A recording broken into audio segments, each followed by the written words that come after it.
Les grands débats de Sud Radio, 10h-13h, Jacques Cardoz. Oui, et on s'interroge sur la sécurité dans les boîtes de nuit après ce drame épouvantable à Crans-Montana, avec beaucoup de jeunes qui malheureusement ont perdu la vie. Le bilan est terrible. Il y a aussi beaucoup de Français qui sont concernés.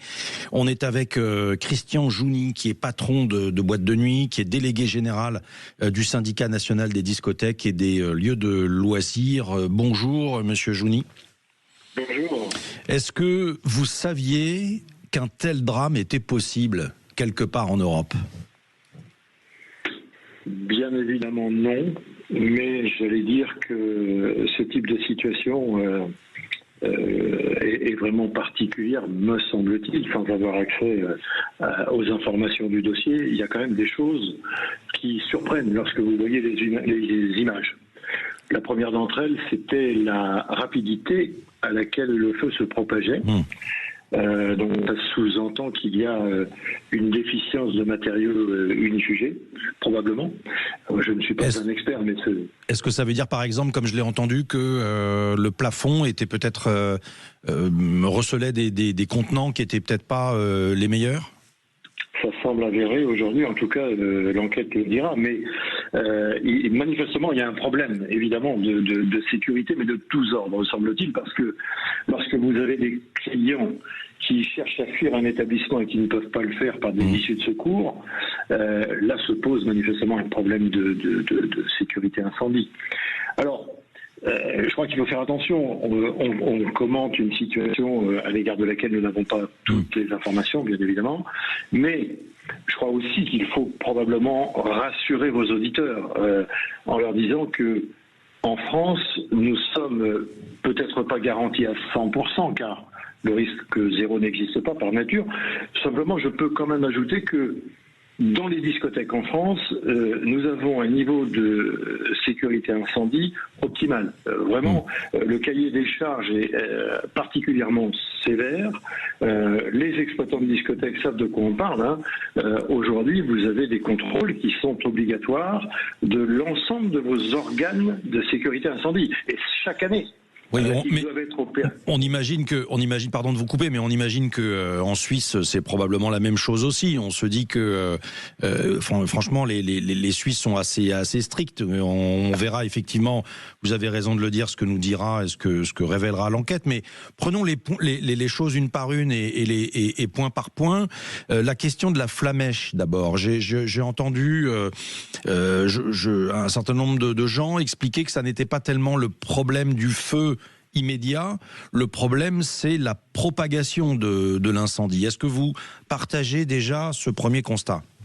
Oui, parce que c'est surprenant de voir un feu se propager à une vitesse folle comme cela, quoi. Alors les spécialistes, moi j'ai écouté des préventionnistes et des sapeurs-pompiers expliquer avec lesquels vous travaillez, j'imagine, tout au long de l'année. En permanence. Nous travaillons en permanence avec les spécialistes de la prévention en matière d'incendie. Et d'ailleurs, tous les établissements discothèques de France, sans aucune exception, sont l'objet de contrôles par les préventionnistes. Et je peux vous dire que les travaux qui sont effectués en commun sont très enrichissants pour les deux parties. Quand vous accueillez du public, parfois de façon extrêmement importante, en fonction de vos capacités d'accueil, vous n'avez pas le droit à l'erreur. Et donc, aujourd'hui, les exploitants de discothèques en France sont de toute façon contraints ont l'obligation légale d'être en conformité avec la loi en permanence. Alors je veux peut-être aussi ajouter que les bars ont bien entendu aussi des règles à respecter, mais en matière de sécurité incendie, la réglementation n'est pas la même pour un bar que pour une discothèque. Donc c'est pour ça que je tiens à préciser qu'en véritablement en termes de sécurité incendie, les discothèques sont des lieux particulièrement sécurisés. Oui, il y a évidemment plein de questions qui se posent sur. Donc vous l'avez dit, on sait qu'il y a une flamèche qui a probablement été la cause de l'incendie, mais ensuite il y a une question autour des composants qui sont peut-être dans le plafond et qui font que l'incendie se propage extrêmement rapidement. Là, vous nous dites, nous en France, à votre connaissance, dans les boîtes de nuit, les matériaux qui sont utilisés dans les plafonds ne sont pas de nature à favoriser l'incendie, j'imagine. C'est exactement ça, et plus exactement, ces matériaux sont traités pour résister le plus possible au feu. Donc ça n'aurait pas dû se produire.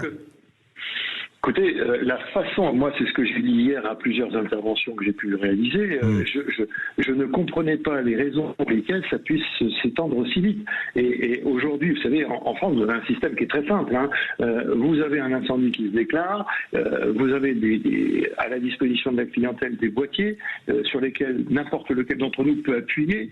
Ça veut dire que l'alarme incendie se met immédiatement en marche et la coupure du son se fait automatiquement, l'éclairage pour l'évacuation se met en œuvre, et à partir de ce moment-là, vous avez également un message qui est diffusé par des enceintes différentes à l'égard de toute la clientèle pour l'aider à quitter les lieux. Ensuite, les équipes, nos équipes, sont justement programmées pour le faire, c'est-à-dire ont des processus qui sont mis en place, qu'ils doivent respecter, par exemple l'évacuation des personnes à mobilité réduite en priorité, la mise à l'abri, le rassemblement, il y a des points de rassemblement qui sont indiqués par des commissions de sécurité, toutes ces choses-là sont réfléchies en amont.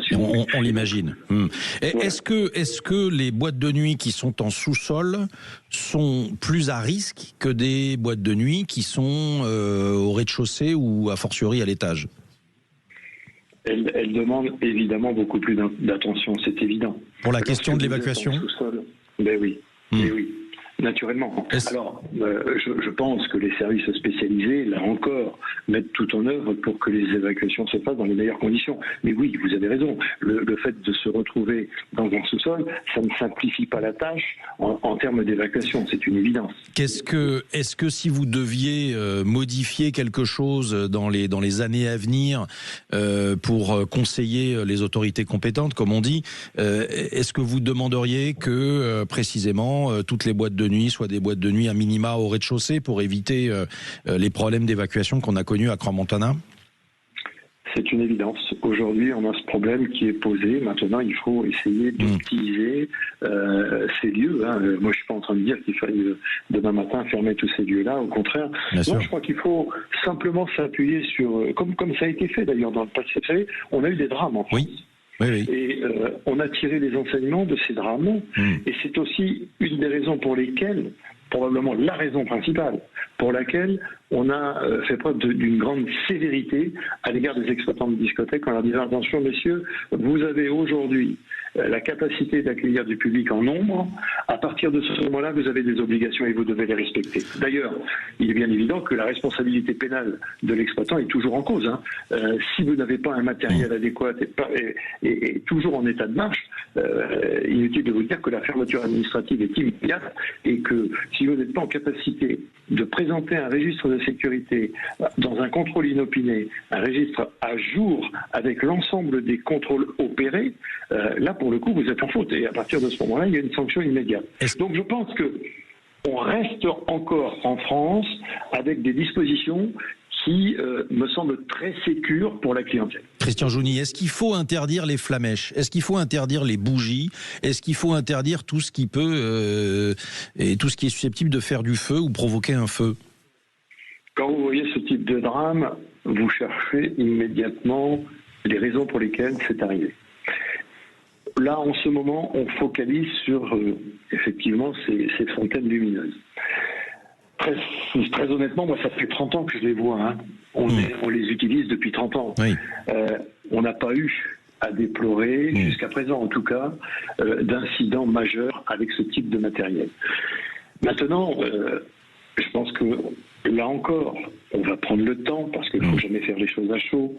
Il faut réfléchir, se poser, travailler avec des spécialistes, précisément en matière d'incendie, parce que ces gens-là sont d'excellents conseils. Je parlais tout à l'heure des prévisionnistes. Je pense qu'ils ne manqueront pas de travailler sur ces sujets-là et d'essayer avec nous de répondre aux questions qui sont posées.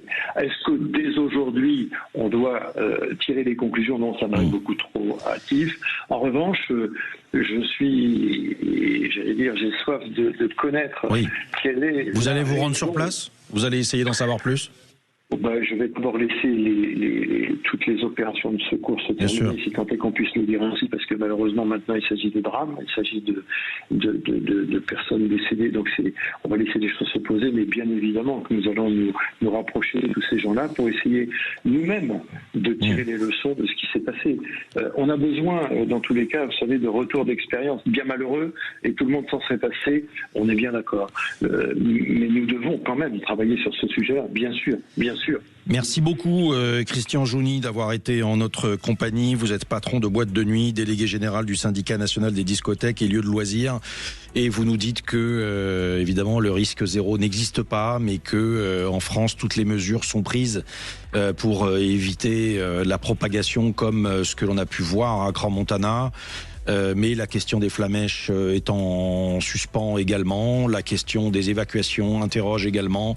Évidemment, il faudra attendre d'avoir les conclusions de l'enquête avant de tirer des conclusions de tout cela. Je rappelle quand même que 40 personnes ont perdu la vie ou auraient perdu la vie. En tous les cas, 40 personnes. Le bilan est très très lourd. Il y a 110... C'est extrêmement lourd. Il y a 118 blessés. 118 blessés. Là aussi, c'est considérable parce que ça veut dire 40 plus 118, vous vous rendez compte, ça veut dire qu'il y a 150 personnes qui ont été touchées directement par les flammes ou par les conséquences des flammes ou par des choses qui ont pu s'écrouler. C'est un véritable cauchemar. C'est vraiment un véritable cauchemar. 9 Français sont blessés. Oui. Et puis je rappelle que, j'imagine que c'est les chiffres que vous avez également, 8 ressortissants français, on est sans nouvelles de 8 ressortissants français et effectivement, il manque pour le moment à l'appel. Merci infiniment Christian Jouni d'avoir été en notre compagnie. On va tout de suite s'intéresser à ce qui fera la réalité de notre quotidien dans les années à venir, dans les décennies à venir. Comment allons-nous survivre face à l'intelligence artificielle ? Eh bien, figurez-vous qu'il existe un manuel de survie contre l'intelligence artificielle. On en parle avec notre invité, il s'appelle Édouard Filias.